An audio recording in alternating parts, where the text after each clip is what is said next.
This lesson is a wrap-up of the first web app example and of the technologies that we had to put in place in order to get that example off the ground. It's not surprising that we've seen lots of different things so far. We've seen a web server, a database system, some HTML, some CSS, some JSP, and so on. And that's because we actually need a web server environment to do anything.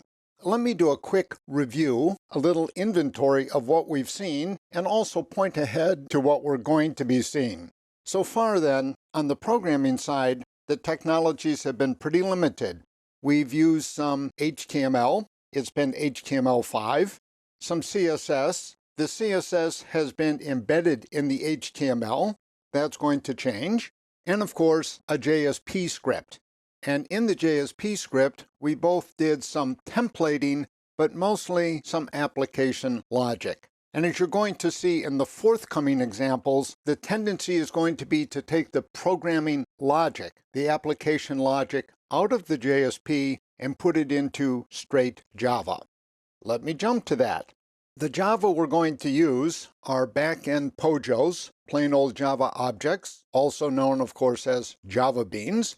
We're going to start relying on those more and more to do the application logic, and we're going to use JSP and other things, JSF is one example, to do what I'm going to call HTML templating. And I'll describe that in more detail in the forthcoming examples. Eventually, we'll look at explicit Java servlets. The JSP scripts are translated into servlet instances, but we're also going to be dealing with some explicitly written servlet examples, and more about that a bit later. Eventually, we're going to introduce JSF, Java Server Faces, and of course, JavaScript. In particular, we're going to focus on jQuery, which is a JavaScript framework.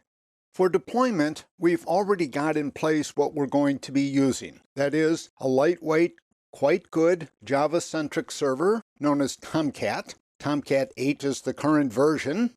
Jetty, which is an alternative, equally free, would be just as good. And there are other options as well. But Tomcat is just fine for our purposes.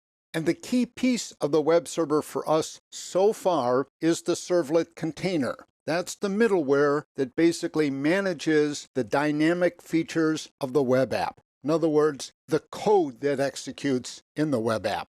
For data persistence, we have, of course, a relational database management system.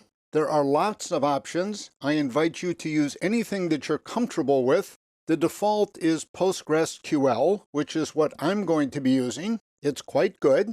And in addition to being a relational database management system, it also has what might be described as some NoSQL features, and more about those also in later examples. The core requirement for any database system we use is that it must have a Java driver. There must be middleware, typically delivered in the form of a jar file, that lets our web app talk to the database system.